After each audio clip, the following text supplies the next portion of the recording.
interests. I do not accept the argument that a closer India-US relationship leads China to adopt a more negative and aggressive posture towards India. The same is true of India's relations with countries like Japan, Indonesia, and Australia, who have convergent concerns about Chinese dominance in the East Asian theater. I also believe that it is a question of time before similar concerns surface in Russia as well. India should be mindful of this in maintaining and consolidating its already friendly, but sometimes sketchy relations with Russia. The stronger India's links are with these major powers, the more room India would have in its relations with China. It would be apparent from my presentation that India and China harbor essentially adversarial perceptions about one another. This is determined by geography as well as by the growth trajectories of the two countries. China is the one power which impinges most directly on India's geopolitical space. As the two countries expand their respective economic and military capabilities, and the power radiates outwards from their frontiers, they will inevitably intrude into each other's zone of interest, what has been called, quote, overlapping peripheries, unquote. It is not necessary that this adversarial relationship will inevitably generate tensions or worse, another military conflict. But in order to avoid that, India needs to fashion a strategy which is based on a constant familiarity with Chinese strategic calculus, the changes in this calculus as the regional and global landscape changes, and which is, above all, informed by a deep understanding of Chinese culture, the psyche of its people, and how these two are also undergoing change in the process of modernization. Equally, we should endeavor to shape Chinese perceptions through building on the positives and strengthening collaboration on convergent interests, which are not insignificant. One must always be mindful of the prism through which China interprets the world around it and India's place in that world. It is only through such a complex and continuing exercise that China's India challenge can be dealt with. Of course, sometimes a strong sense of history, portions of which may be imagined rather than real, may lead the Chinese to ignore the fact that the contemporary geopolitical landscape is very different from that which prevailed during China's ascendancy in the past. Merely achieving a higher proportion of the global GDP does not guarantee the restoration of preeminence. Ancient China was not a globalized economy. It was a world in itself, mostly self-sufficient and shunning the less civilized periphery around it. Today, China's emergence is integrally linked to the global economy. It is a creature of interdependence. Similarly, today, the geopolitical terrain is populated by a number of major powers, including in the Asian theater. A reassertion of Chinese dominance or an assumption that being at the top of the pile in Asia is part of some natural order is likely to bump up against a painful ground reality, as it has since 2009, when it has opened the door to US rebalancing and a countervailing coalition in Asia. The recent reports of a slowing down of Chinese growth should also be sobering. On the Indian side, the failure to look at the larger picture often results by default in looking at India-China relations inordinately through the military prism. This also inhibits us from locating opportunities in an expanding Chinese market and in promoting a focus on the rich history of cultural interchange and the more contemporary pathways our two cultures have taken in fascinating ways. This covers music, dance, cinema, literature, and painting. Chinese successes in development and its focus on infrastructure do have lessons for India, which should be embraced. And if China, for its own reasons, is willing to invest in India's own massive infrastructure development plans, why not examine how this could be leveraged while keeping our security concerns at the forefront? There are many areas of gray, and it is for dispassionate strategists on both sides to explore and shape a future for China-India relations that at least aspires to be as benign as it has been for most of the past. I thank you for your attention.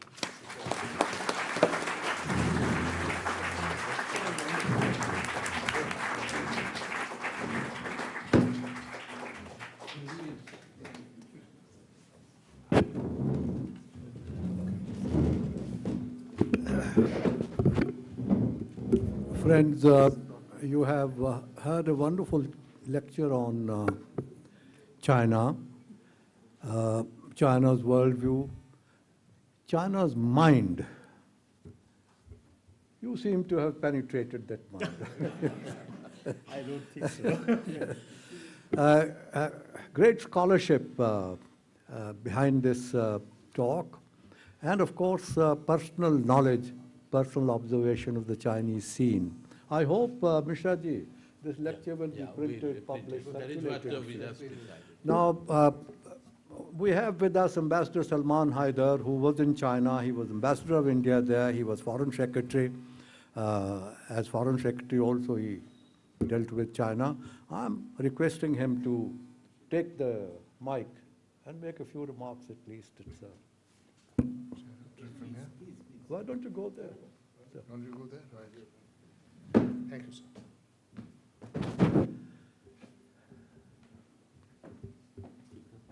Very good. Very good.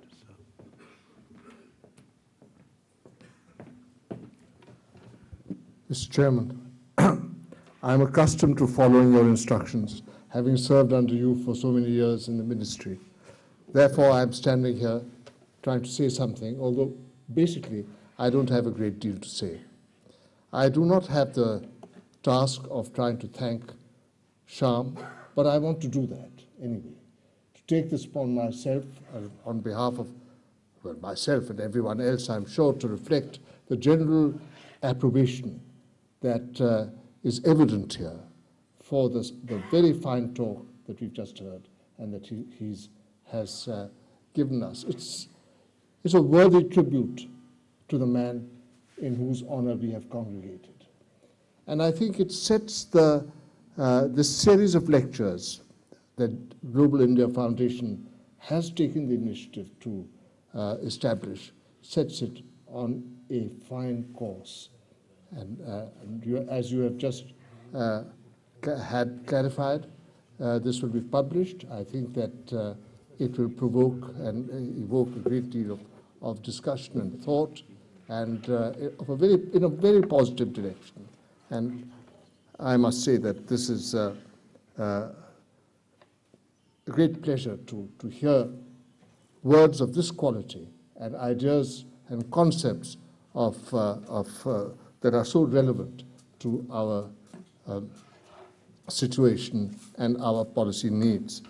The subtlety of Shyam's analysis of China is, of course, something very personal to him. It reflects his scholarship and his deep commitment and engagement in China, and it has illuminated a great deal to us, for us. It is also, if I may say so, a kind of a reflection of, a worthy reflection of the range of Subu's mind. Subu's known as a strategic thinker, but he was more than that.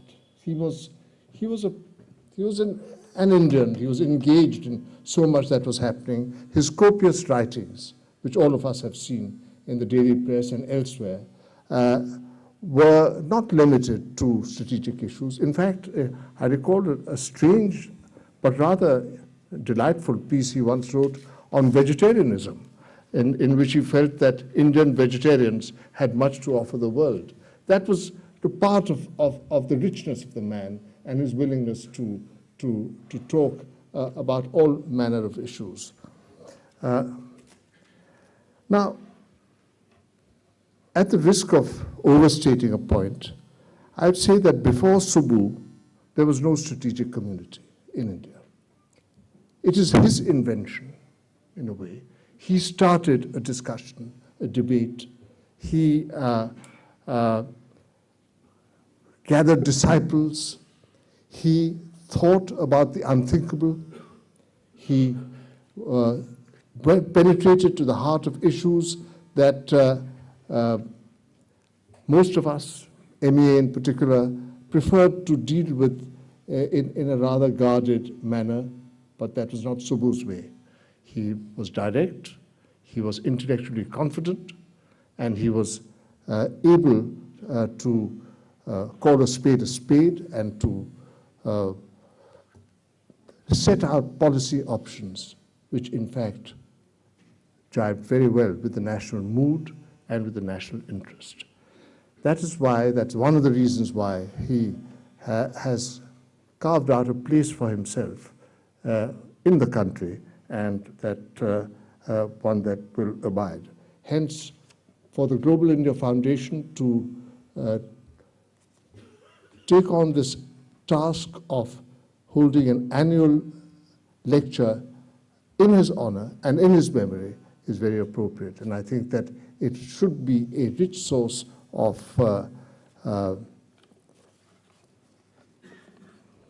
this source of consideration of policy issues, and something that will add significantly to the policy debates, the strategic debates, the foreign policy debates, to which Subbu himself made such a strong contribution. I think I'll stop there, if I may. Thank you very much. Thank you. Thank you, Salman. I'm now going to open the discussion for a few minutes, not more than 3 or 4 observations or questions, and I hope they'll be short. Is there somebody who wants to ask a question? Or yes? Well, don't be shy then, sir. Microphone there, please. Thank you. The former member of the National Security Advisory Board, eminent writer, scholar. Please. Thank you, Ambassador. Mr. Shamsuddin, I think this was really an extraordinarily educative speech All for me and you. questions will be addressed to Shamsuddin. Exactly. Is it working? This was a most educative speech by you, and I've learned a lot.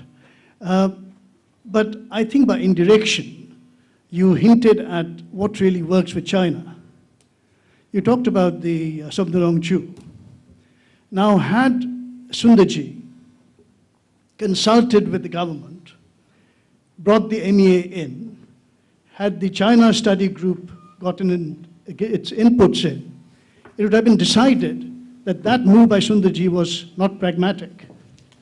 It wouldn't have been allowed. And maybe the history of the relations thereafter might have been very different.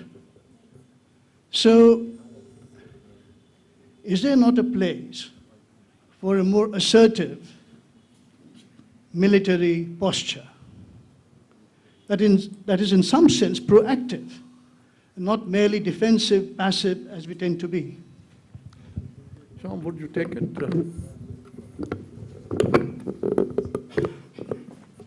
I think what one should learn from our Chinese friends is never provoke anything that you cannot back up with force. So it would be very foolish to engage in aggressive military behavior for the sake of aggressive military behavior. I don't think that is appropriate. This is why I say that it is extremely important that in order to maintain peace and tranquility along the border, you need to improve your infrastructure. I mean, this is an exercise that I have been involved in for several years. The fact is that our infrastructure on the border is very, very poor. So the lesson to be drawn is that you must be well prepared. Merely engaging in, very aggressive rhetoric is of no use. Or undertaking military action which you cannot really back up against an adversary is of no use. This is what was the lesson of 1962. So I think there are several lessons to be drawn, but I don't think that you can make a simple kind of a equation that, we need to be more aggressive. No, I don't think we need to be more aggressive at all, but we need to be better prepared than what we are today. You, sir. Microphone there. Gopal Chaudhary, Chinese expert. I see. Please.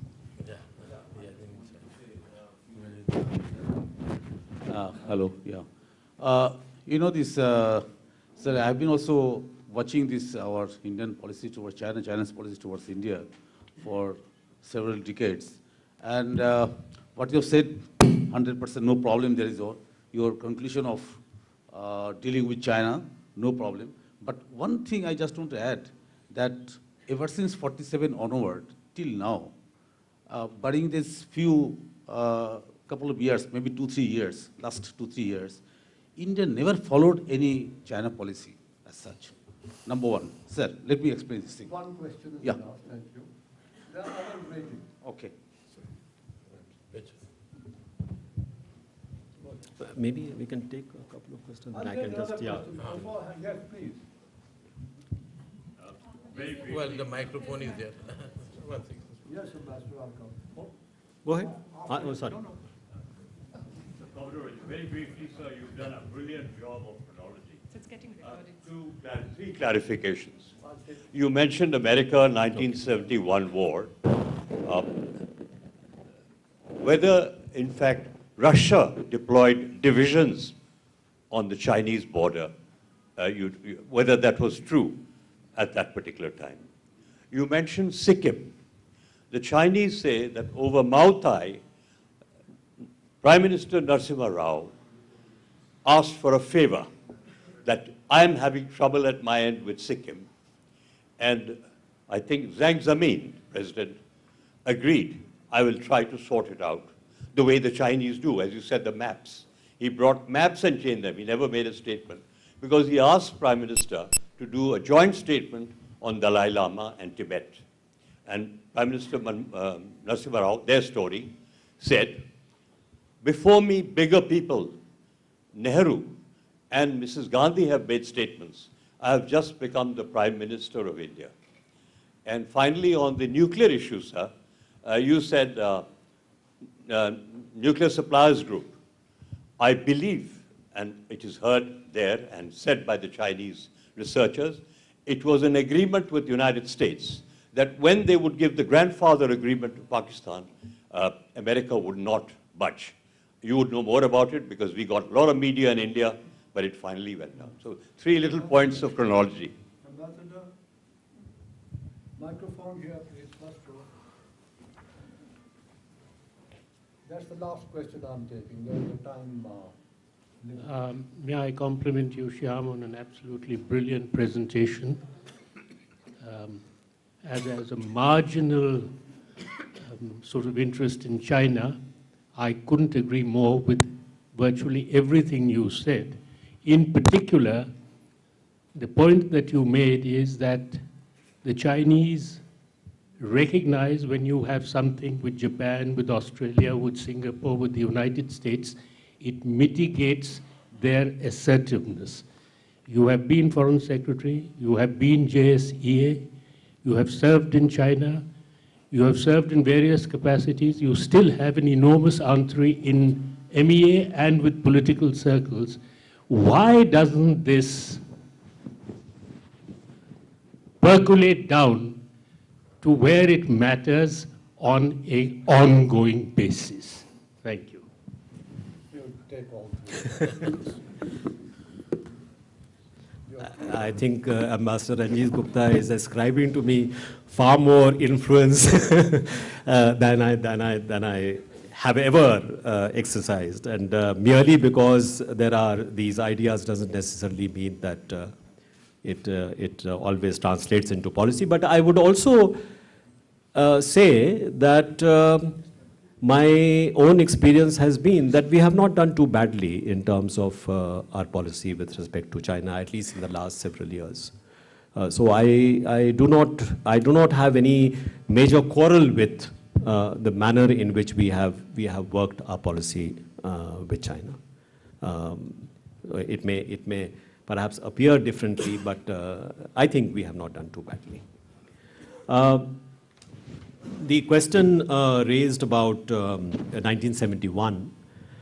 Chinese were aware of, there were very large troops already deployed on the border with China. I don't think they needed to move any further troops on the Sino-Russian border. It was already one of the heavily armed borders in the world.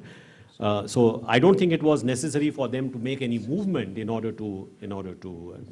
The fact is that when the USS Enterprise did enter the Bay of Bengal, there was apparently some Russian ships or Soviet ships which were following behind. I mean, yeah, well, I didn't want to say that.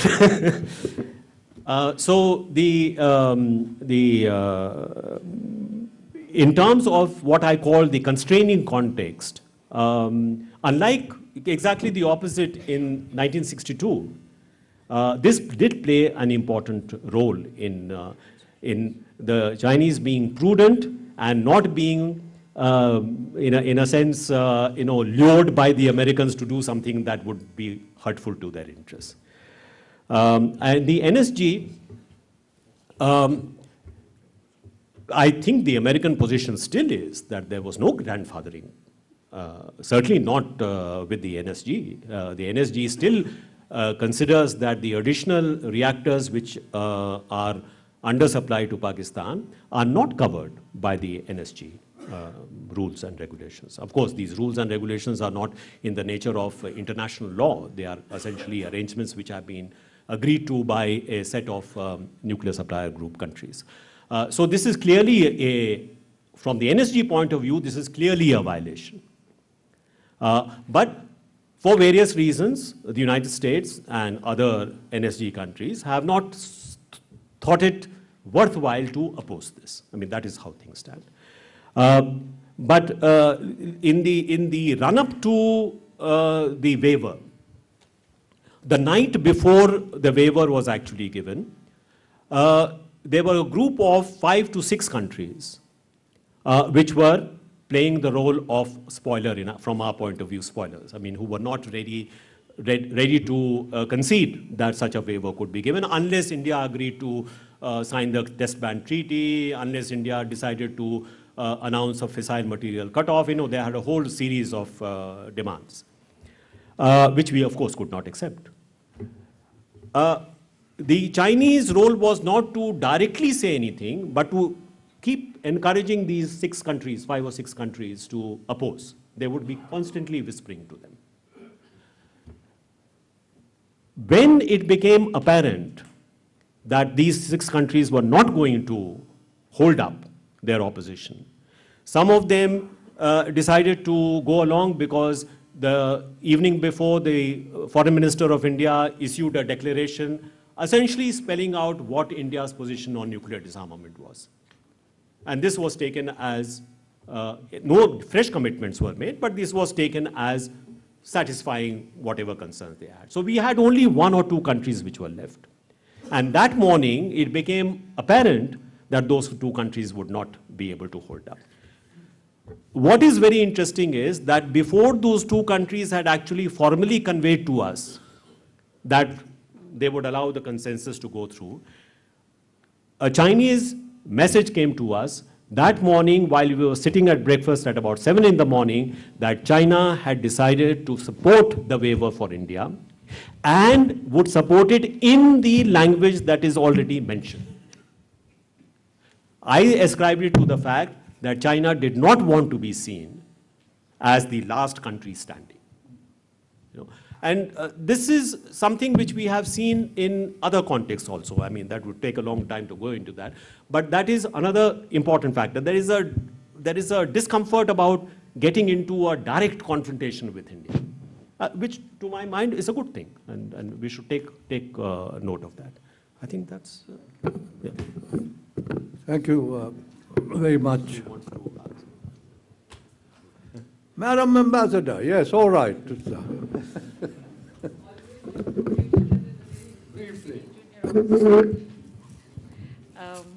Thank you very much. I wanted to also compliment Ambassador Shamsaran for what has been, I think, a wonderful, very incisive analysis, both civilizational and in terms of really the very hard issues involved in our bilateral relations. I have not really dealt with China over the last 10 years, but what I'm very struck by is the observation, and a very pertinent one, the element of deception in Chinese statecraft and their diplomacy, and particularly as it has translated in terms of their assessment and analysis of developments in India. And what I recall, that, and I think everybody dealing with China is only well too aware, what hard-nosed analysis they do of such minute developments, whether they're political, economic, strategic, or diplomatic. So I just wonder, and of course, it is true, there is always a kind of a line that they put out on where India stands in terms of capabilities. The point I'm trying to make is that is it also the fact that there's this public line which is dismissive of India, and but I don't know whether that is the end of the assessment. And there's some areas where they do grant it to us, like 10 years ago, they granted to us in software and so on, and now, as you said, they granted to us in the naval capabilities. So could this also be a variant of the deception statecraft, where you're lulled into sort of moralist thinking that, you are really not adjudged as a very capable or as a very strong adversary or a neighbor, because ranging from their sensitivity to what we do with the Americans, to what we do with Nepal, as Chairman Mao is saying, the more you take from us, the more you'll get from India, to littlest country like Cyprus, if it was going to go for us in G4. So, in short, is this, could this be also a kind of a deception, or is it really something that we need to take at face value? Well, as I mentioned towards the end, that there is a certain ambivalence in how China looks at it. So it's very difficult to say whether it is deception or whether it is reality. A bit of both, I would imagine, because it is a very complex thought process, but it is ambivalence at this point of time. After that brilliant lecture and Salman Haidar's perceptive remarks, I will be only revealing my ignorance if I choose to say something, so I've decided not to say anything. May I request you, Admiral, to offer a vote of thanks? You will do that? Yeah. Go.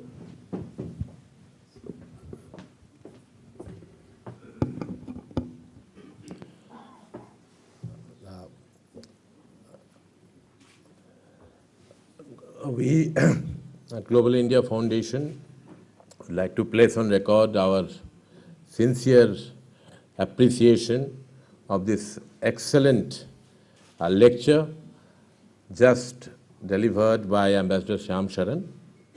And in fact, I'm told that it is already what is called breaking news on some of the TV channels. We have decided, and my chairman mentioned to me, and in fact, Ambassador Rajkotra also has commanded. That is yet another breaking news. That tomorrow afternoon we will have the address uploaded on the website, and this is also going to be published.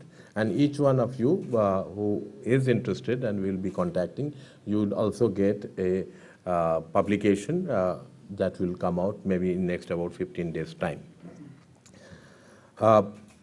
Excellent leadership of Admiral Jacob and Ambassador Haider, who are chairperson and vice chairperson of the foundation, has really steered us all these years.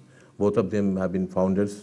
We are a Kolkata-based, very small policy research organization. But what we have been doing over the last 6 years is to how to help prepare India to be a global player, in contrast to what people might consider or may talk about or attribute as, as a global power. We think that India must engage with the world, and that is why the two pillars of our foundation's ideology, I would say, is to strengthen national resilience and to promote not global, but international interdependence. And it is from this perspective that we think that India really must engage itself. It is ironic that India, such a big country, but last 65 years, we have not even produced or not even been able to give opportunity to more than 6,000 people to earn their degree in international relations or foreign policy. Not even 6,000, whereas thousands of professionals are needed to augment the capacity of our foreign policy establishment as well as the different sectors of our economy and in academia and in research organization. Our foundation is trying to promote the study of international relations together with many other research organizations and institutions. We are grateful to Public Diplomacy Division. They have collaborated with us for this event, and particularly to Secretary Pinak Ranjan Chakraborty here is with us. Thank you very much, Ambassador Rasgotra. You have always been a source of inspiration to me. In fact, I have always learned a lot from you. And you are one person who has been, there's a word that was used for establishment, foreign policy establishment. In every respect, you represent the best in Indian tradition, and you have always been most forthcoming in all modernistic ideas, institutions, and practices that this country should adopt. Some of us who have been fortunate to work with us would like to especially underline that. Our Kolkata team, as well as our Delhi team of the Global India Foundation, they have worked very hard, and this entire program has been coordinated like previous year by our fellow and program coordinator and outreach coordinator Kaveri Ganpati, and our Delhi fellows and associates Mr. Ninad Nag, Sheen Handu, Shreya Ghosh. They have contributed a lot to the success of this program. We are very grateful to all our friends from different walks of life in academia. In my previous organization, IGNOU, I find many of my colleagues from IGNOU, they have also come here. And we do have people from all walks of life here. And I'm really indeed grateful to all of you to have made this program a very big success. We are going to continue with this.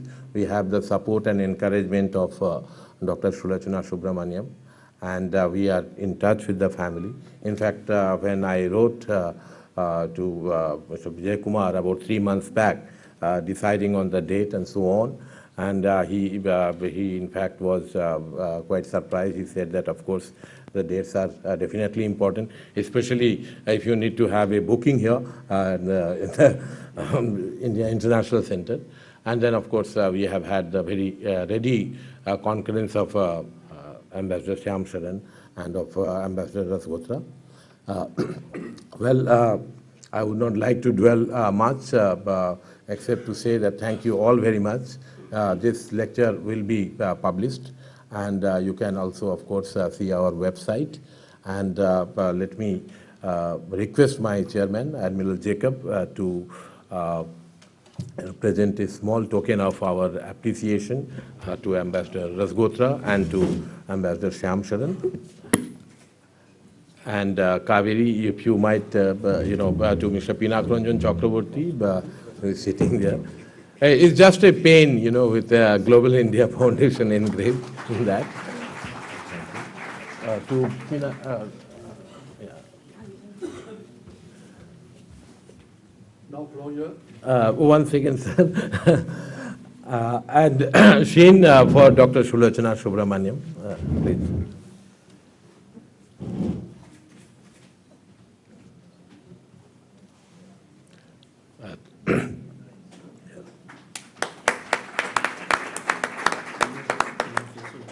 I would especially like to mention the help that has been extended to us by Dr. Nitish Sengupta. Thank you very much, sir. Thank you all, and we'll be very happy if all of you join us for the cocktail and the dinner. Thank you very much.